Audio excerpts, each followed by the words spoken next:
think that what we've got here is a case of overclassification. I am not concerned about it. I am not worried about it. And no Democrat or American should be either. The questions were, Secretary Clinton, the questions were, who gave you permission to operate? Was it President Obama? There was no permission to be asked. It had been done by my predecessors. It was permitted. I didn't have to ask anyone. If you get indicted, would you drop out? Oh, for goodness, that is not going to happen. I'm not even answering that question. So that from last night in South Florida, Hillary Clinton, a strong reaction when I asked about the email controversy. I want to bring the judge, senior judicial analyst, Anna Napolitano with me. Judge, good morning to you. Morning, Bill. Jorge Ramos was doing the questioning there. It wasn't just the email he was asking about, it was the server. Yes. Legally speaking, a significant distinction.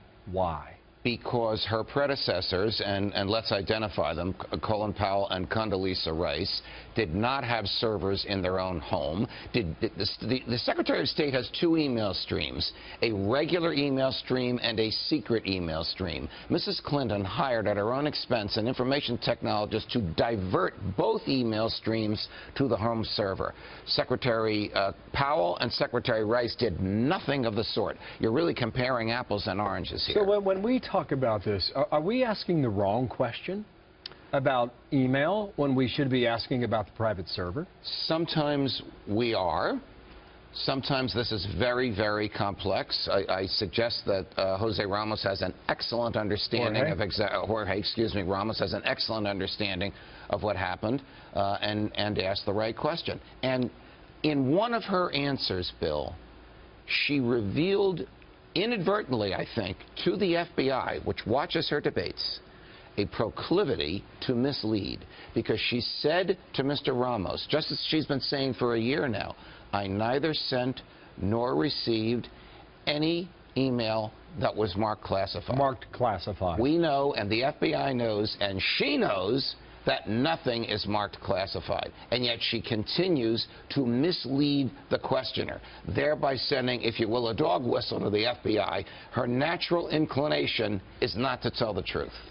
He said, who gave you permission? Is that the way to phrase it? Well, I don't know that I would have phrased it that way, but when she said I didn't need permission, that's right. She said is revealing there was no permission to be asked. It was permitted. Was correct. Her answer. She is revealing an ignorance of the law. Now we're not talking about national security law. Now we're talking about who owns the emails of a government worker when they pass on a government instrument. Answer: the government does. And so when your emails are demanded, you can't hold back and say, these are mine, these are yours. The government decides which are government and which are private. You wrote in the Washington Times the other day, Hillary Clinton's false hoax. Why false? If she believes that this will go away, that belief is a false belief. The FBI agents who are investigating her constitute the same team that investigated General Petraeus, who they believe got off very easily.